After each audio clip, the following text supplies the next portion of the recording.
I feel so bad. I need to schedule more time with you. I'm so sorry. Okay, don't go. You're not like that. It's no Like secret. my calendar thing. I'll set up. I will. You got it. Okay, take Thank care. you. Plain to Take care. see. Bye. And I love you. And you love me. It's no secret. You know it's true. You love me.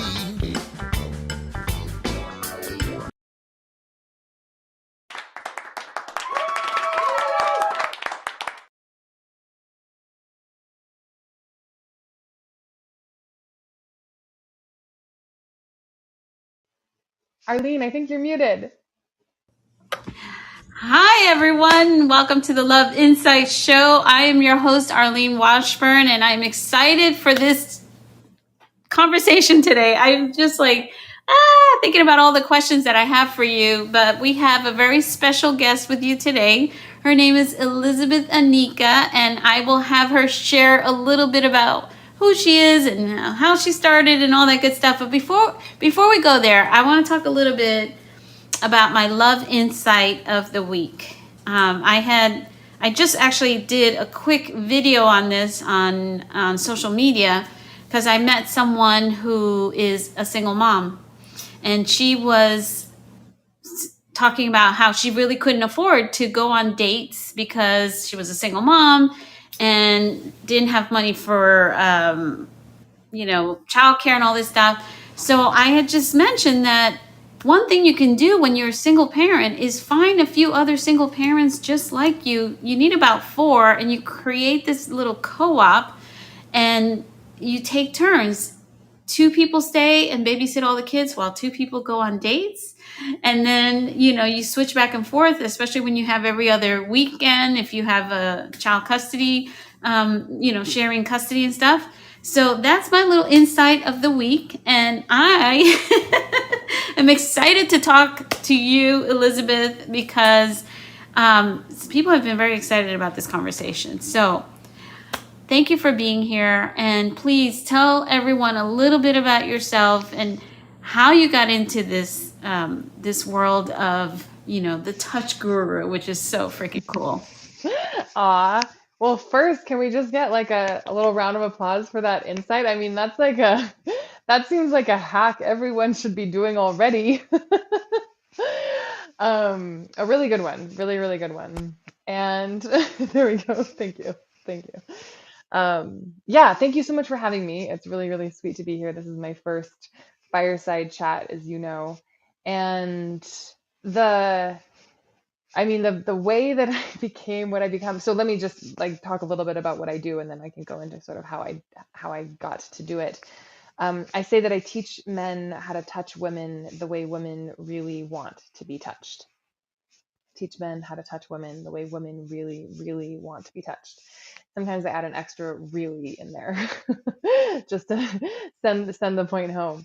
Um, and what I find is that I work with men one on one and in a group program, and the amount of responsiveness and like eagerness on the part of men to really understand like what it is that women want when it comes to physical intimacy is just incredible. Like I think that there's sometimes a stereotype that like I think women sometimes feel that there's a stereotype or that men don't really care or like really, really want to provide pleasure in the ways that women would like to have it, or men might not go out of their way to learn the right ways, or et cetera, et cetera. And I'm here to tell you that like I see a different very different group of men, and the men that come to me and that work with me all on Zoom, they are just really, really, really, really eager for deep physical intimacy, like deep, like emotional intimacy, deep spiritual intimacy. Like it's all really there and very like desired. And so if you identify as a woman in the audience and you date men, if you're um, and vice versa. Like, I just want you to know that, like, this is not a failed, it's not a hopeless situation. Like, men really do care about how to touch women, and I'm so happy to be able to teach them. So I work with them all online. I started my business at the beginning of COVID. I was going to launch a touch course literally in like the week before COVID started. And something delayed it. I came back from vacation, and I wanted to give myself just a little bit more time, so I delayed the launch of my first touch program then. And then we all know what happened, and suddenly no one in the world could touch. And so I decided to sit on it, and I ended up waiting until the end of 2020 to launch my first course, and now I've done it a couple of times already. I'll be launching my next one in next month, or yeah, July, like basically, yeah, Amazing. just basically about a month. And so now to answer your question of how I got into this, that would be that's the thing that I forgot to answer. So I have traveled around the world a lot. I've been fortunate enough to like date men from a lot of different cultures, and I've been able to make out with men from a lot of different cultures. And what I found in my 20s when I was kind of on that kick is that there were a lot of similarities, like way more similarities in the way that men would build toward intimacy, physical intimacy, than there were differences. And that fascinated me because there were so many cultural differences in every other parts of life, but like the fact that like physical intimacy just kind of, it followed this sort of like almost like it was like preordained natural kind of like trajectory. And um it was fine. I think like myself, like a lot of other women, like it was like, okay, cool, like this is good, like I'm enjoying this, but like there's things that I would want differently, or a little more of this or a little less of that. And sometimes I would speak up, and sometimes I would just kind of like try and adjust myself so that whatever kind of touch I was receiving would be a little bit more of like what I wanted. And then there was one partner in particular, when I came back to the United States a couple of years ago, who just had a really, really incredible insight about how to touch. And he was very left-brained and very analytical, but he had learned intuition, and Mm. he taught me how he did it. And that is now what I teach. And so I started first coaching women, and now I work almost exclusively with men. And it's one of the most rewarding things in the world, because I basically like give them a system, like a very like a reliable system for how to track and like develop a woman's turn on, and to know what to touch when. And that feels really good for a lot of men. It feels really good for a lot of women. So That's amazing. Um, okay, we have a lot to talk about. So I'm going to take a step back and first talk about, and I know you teach people how to touch, but mhm. there's the whole kissing thing, right? Now, I have this story. It's so when I was a kid, like I don't know, maybe 13, I Mhm. dated this one guy, and I say dated like he liked me, I liked him. He was like this really tall, 6'4" guy, and Uh-huh. I had never made out. I didn't even know how to kiss. I was like very young, Yeah. and I remember him kissing me, and all of his saliva fell into my mouth. I thought I was Oh gonna my throw up. goodness. Yeah, yeah. And for years I couldn't make out because I was so like it was just like such a turn off that. And I mean, because I know we're talking about touch, but it starts Yeah. like kissing is hugely Kissing is intimate, super right? huge. Yeah, yeah. And do you talk about how to kiss with Yes. men? Yes, totally. Okay. Oh my gosh, yeah, I do a whole like month on it in my academy, in the academy program that I do, because it's so big. There's not only is there a lot like of pressure, which is really like not fair for like one little moment to carry so much weight in a dating trajectory, but there's so many different kinds of ways to kiss, and so many different things that you should sort of like kind of know ahead of time, like before you move in for the kiss. So yeah, it's totally something I covered. And actually I remember on when we were on Clubhouse, you mentioning the saliva thing, and that's the first time that I've ever heard a woman say that. Like, that's the first time I've ever heard about like a saliva dump into the mouth. So I'll make sure to put that into my notes for this coming academy. It's a very good idea. To Yeah. saliva control in general, I think is important with hissing. I mean, And that traumatized me so much I could never even date someone who was 6'4". Like, You're like allergic to height. That's interesting oh, because I had when the first, it was the second guy that I kissed, so I was probably about 16, and he got on my case about me putting my tongue too far in his mouth. And the way that he did it, he said, he like pulled back after we kissed and he said, like, geez, what are you trying to do? Knock my teeth down my throat? And I was like, oh my God, like, I don't think I'll ever kiss again. I That's know. I mean, it. the whole kissing thing is so traumatizing, really, because like I remember being really young and being afraid to have a boyfriend because I didn't know how to kiss because I would hear Uh-huh. about it, you know? Uh-huh. And then having that experience, and then as you get older, there's this whole dynamic between men and women when they meet and that first kiss, and does he ask, does he not ask? Like, Yeah. I personally don't want to be asked, but I Yeah. know some women prefer that. Like, it's so challenging. My heart goes out to men. And by the way, kudos to you, because I agree wholeheartedly that men actually want to please you. They Mm. just sometimes don't know how. Yeah, Unfortunately, exactly. where they're getting their information is not ideal, which is Yeah. why I was so excited to have this conversation with you, Yeah. because a lot of guys are getting their information from porn. Right. And we all know that porn is designed for entertainment and for men to Mm-hmm. really arouse them, but it's not Mm-hmm. necessarily what women enjoy, Mm. right? Mm-hmm. Um, so, what are your thoughts about that anyway? Yeah, I mean, I think the way you described it is very apt. It's surprising to me that it's not more widely understood among men that porn is not reflective of what women want. I think a guy watching porn left to his own assumptions would be like, "Oh, like she seems to be liking it in the videos. Like she seems to be enjoying this. She's doing all the right things. She's making a lot of the right sounds." And ergo, the woman that I am dating or that I'm married to should like this as well.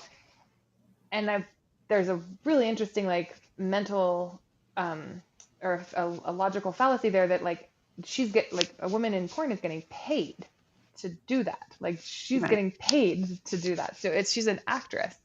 And the fascinating thing to me is I think that the like rough and fast and like really hard intercourse is enjoyable to a lot of women a lot of the time. But the really like large oversight that a lot of men make is that women need to have their nervous system catch up with touch. And like Mm-hmm. we have a whole lot of layers and attention and things that we have to be tracking just for our own like safety and security, and the ways that we like the ways that we've been touched in the past play a big part in how if you are our boyfriend or our husband or our date or touching us. Yeah. And so for a man to be able to sync up with a woman and like kind of like uh, sort of learn her body is a big relief to women, because it relieves us from having to articulate every little thing, and it relieves us from having to play defense on our own body. I think the challenge is that women fake it all the time. Yeah. They fake the sounds that, they make it seem like they're enjoying whatever it is that's being done. Yeah. Or if they're not that type of person, they're the type that might get upset. What are you doing? And like handle the situation in a way that's not conducive to building intimacy and Yeah. maintaining that connection. And in fact, the man might feel criticized and not want to pursue Mm, it any longer. mm, And I think this is why it's such valuable work that you're doing, because I mm, think just in general, there's a miscommunication between men and women, and whether they're married or not, like there's just no communication there. And Yeah. therefore, Yeah. I was listening to Dr. Oh gosh, I just drew a blank on her name. Esther Perel. Oh yeah, she's amazing. I was listening to her, and you know what she said? And I was really not shocked to hear this.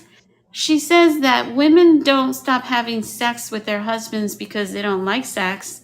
They stop having sex because they're bored with it. They don't enjoy their sex. I was shocked and Yeah. not at the same time. Yeah. But like, Yeah. so tell me, Elizabeth, how do you know what women want? It's such a good question, right? And I've like wrestled with that myself. I'm like that's why it took me like 2 years from dating that dude to like coming into business and teaching this, because I was like, who are you to be able to say this? Like, who are you, Elizabeth, to be able to speak on behalf of all women everywhere? Um, and so the way that I answer that is this: is number one, I have yet to tell a woman what I teach men and have her disagree, like, and have her say, I don't like that.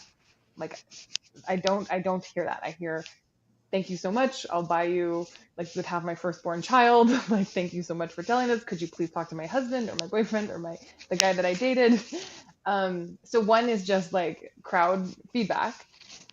The other is that when I teach men the piece, especially about like, how to tune into a woman's turn on, when they go home and they do that with their girlfriends or their wives or their dates, they tell me that they've had the best sex of their life. And because there is and so like, I guess the third reason is that like I have made out with like probably 100 men, probably like not had sex with, but I've like had like I had like really nice like I've had like a solid make out with like at least double like higher than 50 men, in my life. And I can tell that they don't know what it is to do next. They're kind of like, just like, oh, I kind of like touch here and then I sort of like touch there and then I sort of touch there. And I know that if I'm kind of pinning my arms down so that he doesn't take off my bra right away, or I'm like turning away so that he can't like undo my jeans just yet, but that's kind of like what his move is to go do, because that's sort of like in his trajectory, that's just kind of what he does next. Yeah. That if I'm doing it, that other women are doing it too, and I don't like doing that in bed, and I know they don't like doing it either. So there's like, I can't say that I can speak for every single woman on the planet, but I can speak for a lot of women who I know are not saying all these like small little adjustments that they wish men would know. Yeah. And slow, if you want to err on the side of something, just go slower when you're dealing with women than faster. Slow down and touch more of them. Yes. Those are like the two like if you need, so basically slow down. This is my mantra: slow down, lighten up, like lighten your touch, slow it down, and focus on her breath. If you want to know nothing else but just those three things, that will get you a long way with women, because what you're going to be doing, if you're focusing on her breath, you're going to be noticing a lot more small and subtle changes in her body and her position and her breathing. And when you're doing that, she doesn't need to fake anything to get your attention to go somewhere where she wants it. You're already paying attention to what she's hoping you're paying attention to.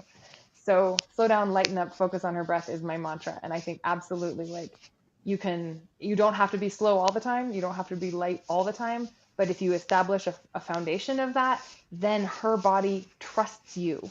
And then she starts to open her body to you, and you don't have to be going in and like trying to get sex. She's like, she wants physical intimacy with you just as much as you want it with her. Yeah. And I agree wholeheartedly. I think in the initial interaction between men and women, that I agree. Slow, soft, listen, all of that. Let it build. Touch more of their body, not just go for the key areas, right? Because I think men have this concept of like, oh, we're going right for your breasts or this or that. And it's like, no, we don't want that. You got to touch other places first. Yeah, it's really fascinating. And I wish men, like, what I wish is that adult men could be the fly on the wall in like a 16, 17-year-old makeout, like a bedroom of like, just like that kind of an age makeout, when that's where women learned to have to kind of protect these, like, what I call them the bullseye areas: tits, ass, and pussy. Like, that's just where the hands go. If anything's in doubt, that's where a man's hands can be found. Right. And if you if you watch, like, if you just even just go back and watch, like, Fast Times at Ridgemont High, or like movies like that, where there's like young, like like post pubescent but kind of adolescent makeouts, you'll see men, like the boys going under the woman's shirt, or like even in Grease, there's that move where like he has his arm around her in the car, and then he coughs and like tries to put his hand on her breast.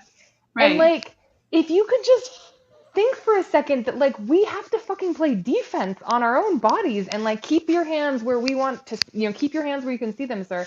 Like, if men, adult men, get that, have that like bird's eye, or that fly on the wall view, I think they'd understand why it is that we want so much of the rest of us touched. Because when you're touching the rest of us, not only are you like awakening the more of our body to turn on, which is just like an incredible thing to do. Like, these are such, like, there's so much skin that you can turn on a body that doesn't have to do with those three areas. So you're turning her on a lot more and a lot better. And you establish like physical trust and safety. And Trust. like, that is incredibly sexy. Physical trust and safety, Yeah. yeah. I love this.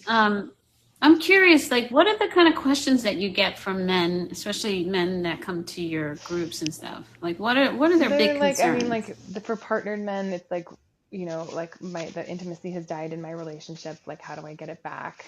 Um, a lot of the men that come to my workshops and stuff really want partnership, like long-term partnership. So if they're dating, they want partnership. If they're in marriages, they want to like invigorate the intimacy. And for especially the dating group, it's there's like a sort of a confusion now about like how to be with women, like post Me Too, post COVID. Like, there's a lot of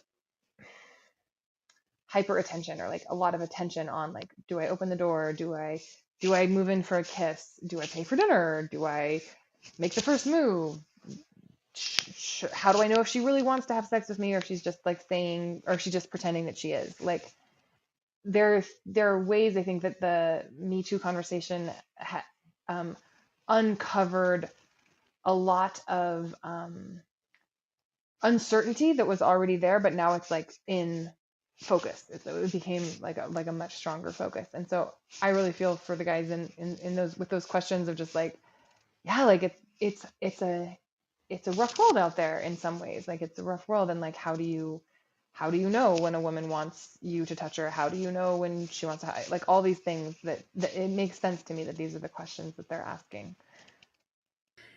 I'm curious, and I know you have spent time with working with women as well. Like, what are their questions? What are, I mean, I would imagine a lot of the questions would be like, how do I explain this without, upsetting or being critical, whatever. But like, what are the big things that the women are concerned about? Yeah, so I do this thing, and if any of the ladies out there are listening, like, I bring in a woman a regular basis into the men's Facebook group that I run, and we just have a chat about, just like a girlfriend chat about like, how do you like to be touched, and like what works for you and what doesn't.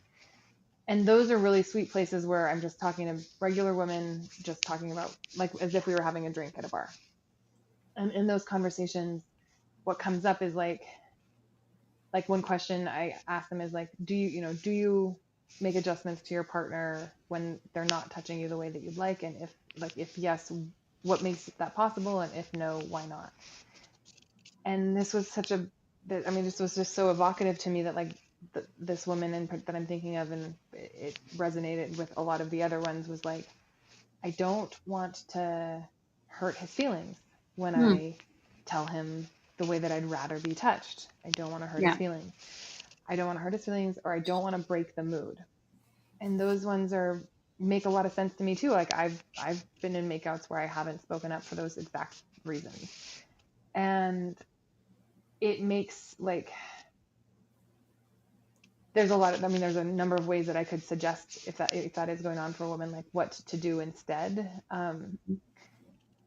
But that in itself, like just that is so that's why I'm teaching this. Like that is why I'm teaching this, is because I know what it's like to be a woman in a man's bed. And I even like, this is not mean men. This is like wonderful men. Like I've had Oh yeah. incredible partners and like incredible sex and like incredible physical intimacy. And yet I've been in bed with men, and I've wanted to say something and then been like, oh no, but like, how am I going to word that? And like, when am I going to say it? Like, he's like really seems to be like what he's doing right now. Like, am I being selfish? All these things, like, it's like, whoa, like if I'm having this much, concern about what to say and how to say it, then imagine like, a lot of other women have it too. So women, this is one big one for women, is like when to say, what to say, how to say it. And I have a little guide on my website for women, like how to ask for what you want in bed. And so if anybody wants it, it's just howtotouchwomen.com/ladies, is you can get that. So that one is big. And then this was another one that I really think that men don't realize, is that women generally carry the burden of the STD conversation. Typically, it's the woman who brings it up. If it's going to be brought up, it's the woman who starts talking about, okay, like what are we going to do for protection? Do you have any STDs? Like, this is the last time I got tested. When did you last get tested? How many partners have you had? Do you have any other current partners? It's a very real thing that we live in an era where STDs are rampant. And if you want to not have them, or not expose yourself to more with every partner, you have to have this conversation with everyone that you're going to be, having certain kinds of physical intimacy with. And men, if you take that conversation on, you will you will blow her mind. Like, it is like a really very important masculine attribute to protect the container, to like protect the perimeter. And one way you do that in sex is by talking about the perimeter of sex, which is like STDs, safety, boundaries, etc. And I have, if you're unsure about how to do that, get on a call with me. I can work through it with you. But like, it's huge. It's very important. Don't do it when you're already naked. Do it before you get naked, or do it before you need it, and then have it while you're not in the middle of intercourse. Those are my two like suggestions on that. That's such a great suggestion, because I could almost see that almost like a turn on, like, wow, this is somebody who gives a shit, who cares, Totally. and I didn't have to bring it up, they brought it up. That's big. Yeah. amazing. Yeah. Yeah. Panty dropping hot is what I call it. It's a panty dropper move of men to bring up STDs. Yeah. That's amazing. Yeah. You have a very interesting background. We didn't get too much into this. So, like, what is your background? And, I know you got into this because you had that one experience and you felt like, oh my God, every man should have this. But like, what is your background anyway? Yeah, it's amazing. I mean, like, it's even weirder than that. Like, my background was in, I studied to be a marine biologist. Like, I went to school in South Africa. I got a degree in marine biology. I was a total nature adventure fiend when I was young, and I was like traveling all over the world, and I would go backpacking and skydiving, and I hitchhiked through New Zealand by myself, and like all this adventure stuff. And then marine biology and nature was going to be my thing. Like, I was going to be on the cover of National Geographic. I was going to protect species and develop marine protected areas, and because I just love nature and I love the environment so much.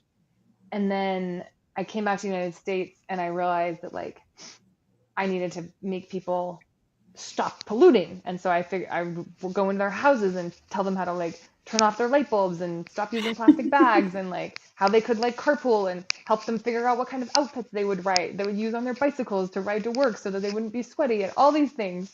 And then that like that led to there was a bit of a jump there, but like I basically got into personal development as like a profession. And even though all my life I've been interested in like personal responsibility, and when I get angry at somebody, I'm always really curious about like what is my part in that. And so I just have had like a lens of personal growth and responsibility my whole life. And so when I was no longer doing the sustainability consulting work, I went back to school to be a neurolinguistic programming coach. And then I thought, I'm just going to help women travel. That's what I'll do. I'll help women travel the world because that's what I'm really good at, and like teach them confidence and in like business and adventure. And then I had that one boyfriend, and the rest is history. That one orgasm just Yeah. like turn your whole life upside down. Yeah. But you know what? Interestingly, this is what's fascinating, and this is like a lot more vulnerable, but like I had really great orgasms before him. What was different, and this is what is so interesting, is that like it was everything before and after that was so much more relaxed and so much more surrendered and so much more like I didn't have to be adjusting or telling him how to, or like being like, oh, like I'm about to come. He just knew all of that.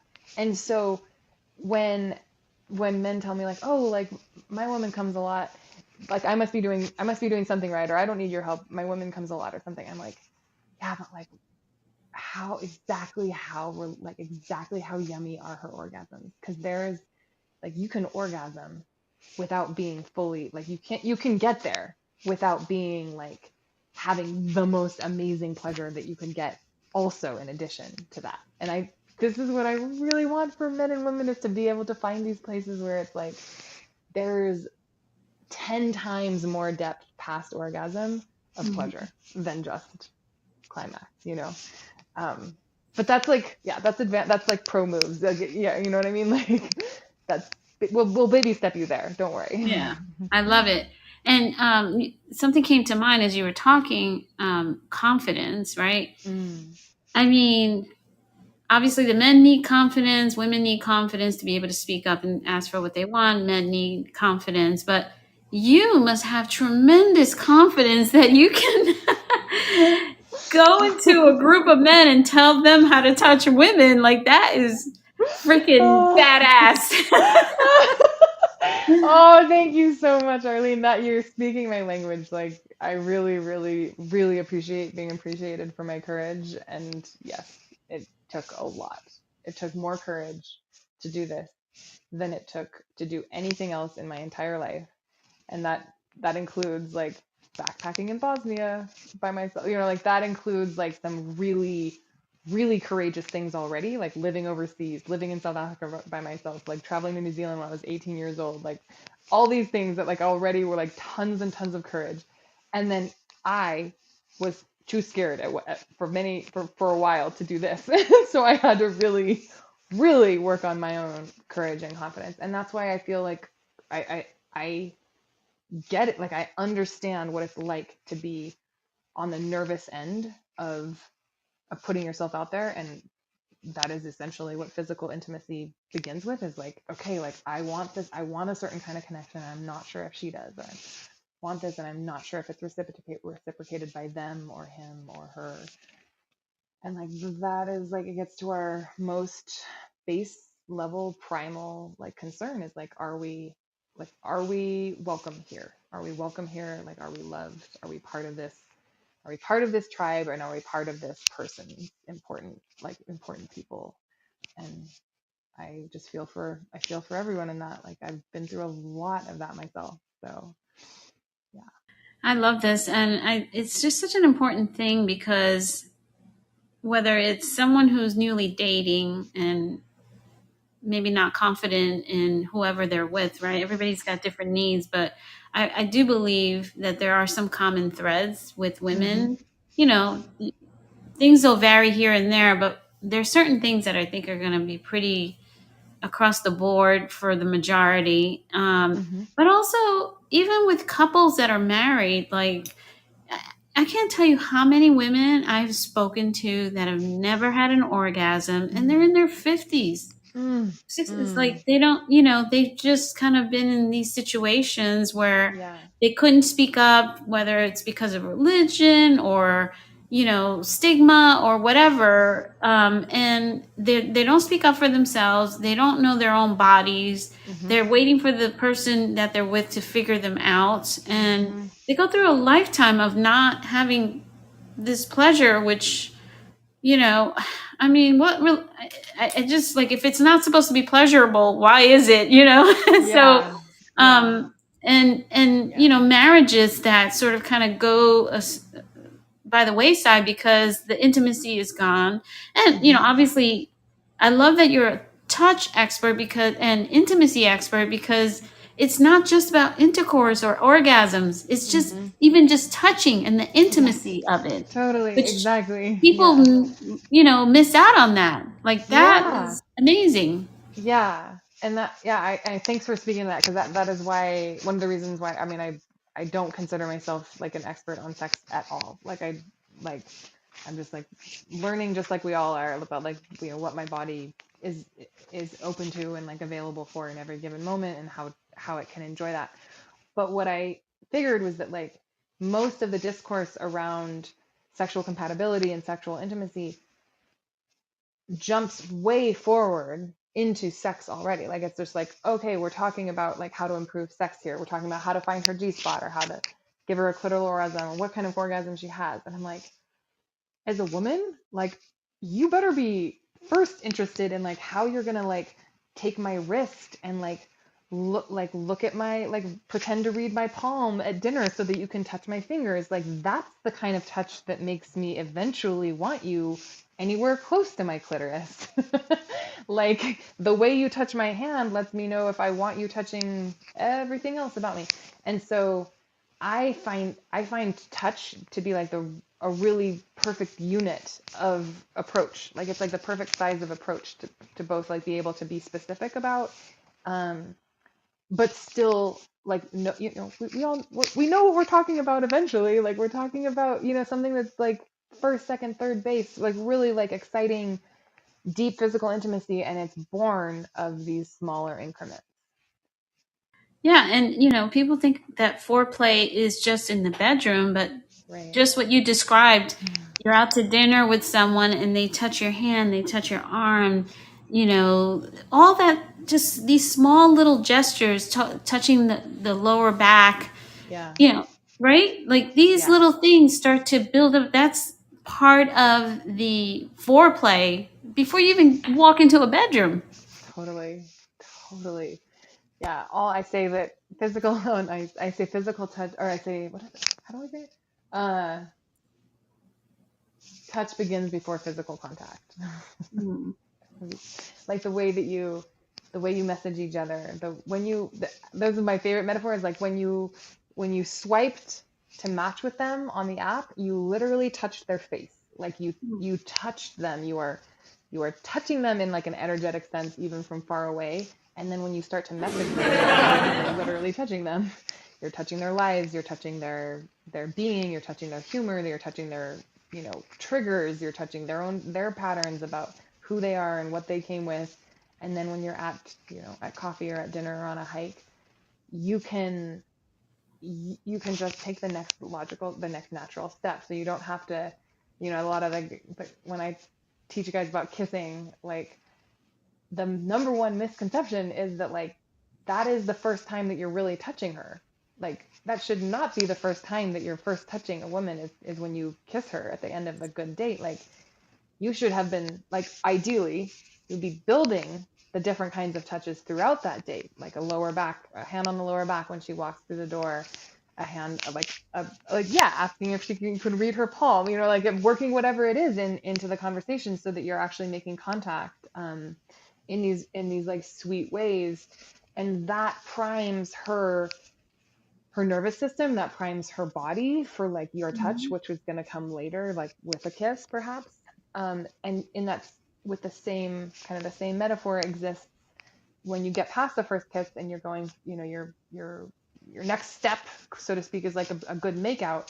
Well, like let's get you on the couch first, and like I have this little game that I show men to play, or you can do it with anybody. It doesn't have to be a man and a woman, but on the forearm, where like you can trail your arm up somebody else's forearm and they can guess when you get to the crease in your elbow. So they have their eyes closed. You're doing this little like game, and it's just a really, they're everything's really like juvenile. It's all like games that I used to play in high school with boys that I had a crush on. That's what we're doing as adults. We're still like having crushes on people and sitting by them on the couch and like making out with them, whether or not we're married or not, you know. So But it feels amazing though. Like it just feels so a very light amazing. touch. Yeah, Yeah. it feels so incredible. And like, what's so cool is that men love it too. Like, men love that kind of touch too, and they don't get it either because women think that men just want you know One thing. their bullseye areas touched. And like, what I've learned is that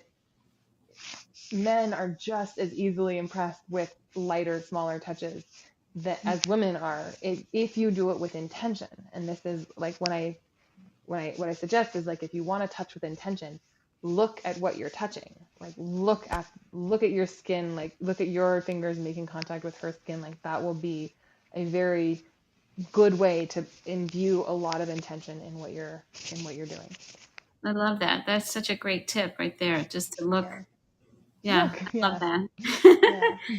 Yeah. So I know you have a bunch of stuff going on, and tell everyone a little bit about this event you have coming up, which Oh sounds yes, amazing. right. So it's next. Like, I'll be holding this next week, which is Thursday, the 7th of July. And what I'm going to be doing is teaching.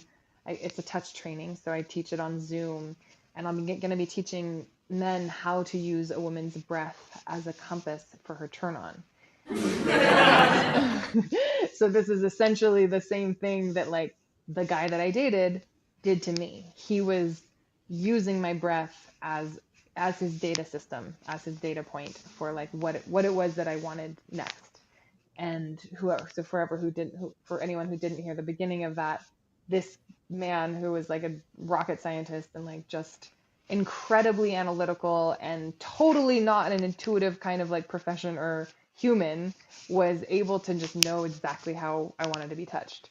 And I thought he was like reading my mind, but he was actually using my breath. And that is what I want to teach now, is like, let's give men this like sense of like certainty about like how to, first of all, like build a relationship with her body, to learn it, and then stay in his own body, like be able to like get out of his head and out of performance anxiety and like into the actual like pleasure of the moment. So the event is starts at 6 p.m. Mountain Time. It'll be 2 hours long. It's a $25 event, but I think you have the discount code that you can happily offer it to anybody here. That's for $20 off, so it ends up being like $4 or $5 to come. And the replay is available if you can't make it live. We'll be starting at 6 p.m. Mountain Time. And if you can't make it and you're really interested in the work, watch the replay and then sign up for a call with me, and I can kind of workshop anything you're confused about from the training. I'd be happy to offer that to the audience here. I love it. I will definitely post that link in the show notes, but I also have Frankie on the stage, and he would like to ask a question. I hope you're good to answer a few questions. And if Sure. anybody else has, come on. Hi, Frankie. How are you? Hi, girls. How you doing? Thanks for having me up. Anybody that has Frankie J up is a tough crowd. So no, I'm just kidding. Elizabeth, your microphone's rubbing on your shirt from your headphones. When you talk, it's scratching. So I just wanted to give you a heads up on that. Thank you. I thought I was hearing something. Yeah. Yeah, I've done it before too, and people are like, why are you filing your nails?" I'm like, "What are you talking about?" And they finally figured it out, was my headphones. But anyways, you had me. Everything was great up until you said about breathing in each other's face. I'm like, oh man, because I mean, when your nerves are going and you're popping breath mints, you brush your teeth 34 times before the date, and you're checking your breath in your own hand like 84 times. Like, I just, I don't know if I could purposely breathe into a woman's face so she could read anything. If anything, she'll run away. For me, anyways. I think you misheard that one. Maybe I was cut off guard. I don't mean to make fun of you. I'm just trying to have fun. Because I like this kind of content, to be truthful. But yeah, if you could explain it a little bit more, maybe I didn't Sure. understand it. But yeah, I lost you at breathing in each other's face, and I just wanted to come up and create a couple laughs and introduce myself. And I thank you for having me up. I'll jump off now and wait for the answer. Oh, no worries. Yeah. Thank you, Brett, Frankie. And I thank you for the tip about my headphones. They bump on my earring sometimes, and it's actually like a thing I'm trying to, work around. So thank you very much, because I just took them off. The breathing in each other's face. Yeah, there's probably just a slip of the misunderstanding there. No breathing in faces is, no breathing in faces. What I'm saying is that if you watch, okay, so this is where it came out. If you watch a woman's breath, if you, not as in like your face right near hers necessarily, you're actually like, the places that I suggest to watch are like in her sternum, the way that her chest moves. If you're next to her, like putting a hand on her belly, like noticing, use that word, noticing how she's breathing, how deep she's breathing, how quickly she's breathing, how loudly she's breathing, what kinds of touch make what kinds of changes in her breath. That level of observation is what I'm advocating for. And what it does is create a data system for you to be able to kind of track, like, when you touch her like this, does she like it more or less than what you did just before that? But it doesn't require two faces being like right across from each other and breathing like that. In fact, like you say, like I would have pause before I do that. Although there are some cool breathing exercises in Tantra that like are sitting really close and breathing together. And those can be really special, especially if everyone's been attentive to their oral hygiene. But for dating and stuff, we're talking about like being very observant. And if you want to come to this workshop, I actually will teach you in the workshop exactly how to notice the breath on a first date, on first date, and then on first base, second base, third base. Like as you're building physical intimacy, you can use it differently throughout, but the fundamental, the principle is the same. Like her breath can be your compass to her turn on. Love Make it. sense? It makes total sense. I love it. Because basically they're creating a baseline when you're on a date on how somebody's breathing, and then you get to see those changes. I love it. I'm actually going to have to take one of your courses just so I can learn from you, because that's so fascinating and interesting. And I'm just like so impressed on how you handle this topic in such a way, because I'm sure it's, it can be challenging on social media and all these things. And also being a woman in front of a group of men and teaching them about how to touch women. So I'm super impressed, and I'm thrilled that you're part of our team of experts at AV Connections. So I will definitely include the link so people can find you and come to your workshop, because I think it's, with so many women reluctant to really express what they want and need, and men are like, what do you want? What do you need? I just want to please you, but I don't know what the hell I'm, you are so needed, Elizabeth. The women thank you, because if they can't do it, if they cannot express their wants and needs, somebody's got to talk about it. And it goes both ways too. Yeah. Thank you, Arlene. That means a lot. And like it means a lot. And it especially like from somebody who's been in the industry so much, like I really appreciate being seen by you, and just the way that you ask questions and the amount of care that you put into like this interview, and I imagine others, I think is like just a really great thing. So I also want to commend you on what you're doing. Well, thank you. So what is the best place for people to find you? Like how do you want people to reach? The best place in general is just my website is howtotouchwomen.com. There's a page there for gentlemen and a page there for ladies.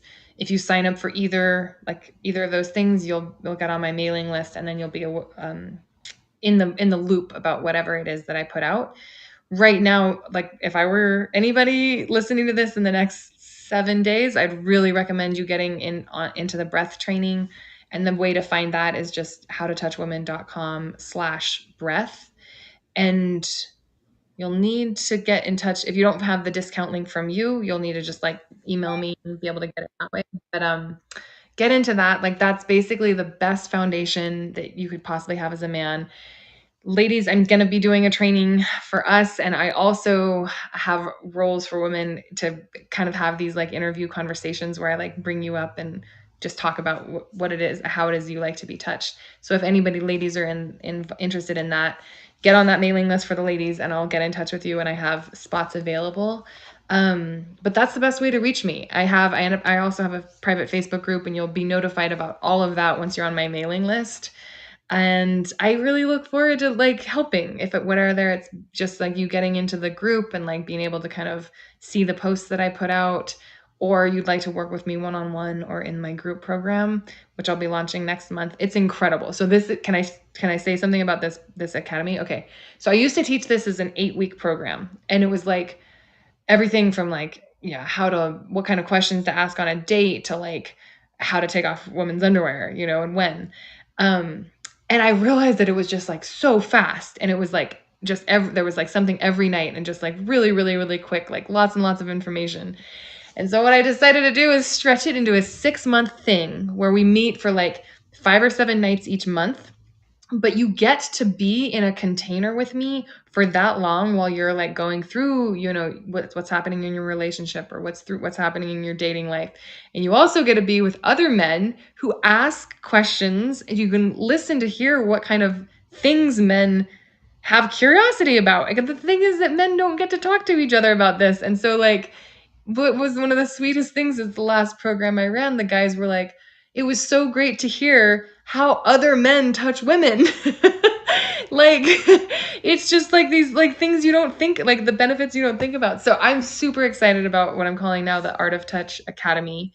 Right now it's like very, very affordable. Again, like get on my mailing list and I'll get you the discount codes for that. I'm not actually mentioning pricing until I do the breath workshop next week.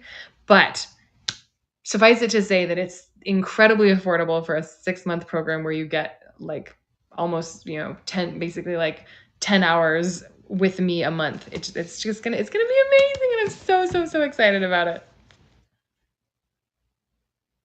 I almost dropped my computer. Well, I am equally excited. I want everyone to please take advantage of that. And I will post the link so that you can get the discount and get to go to that workshop for just $4. Like, oh my gosh, that's like such a steal. And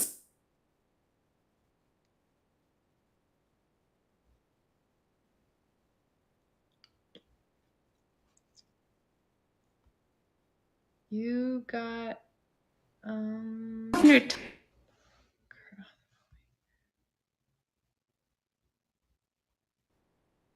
You're cutting out, Arlene.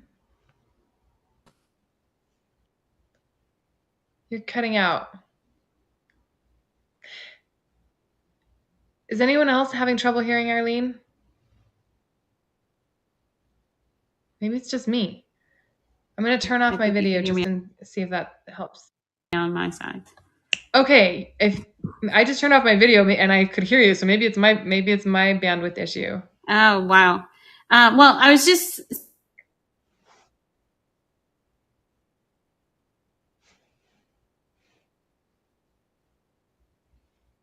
Eastern Standard Time on Love Insight. And Elizabeth, thank you so much again, and I will see you again. You and I will be chatting, and you're part of the team of experts at AV Connection, so people can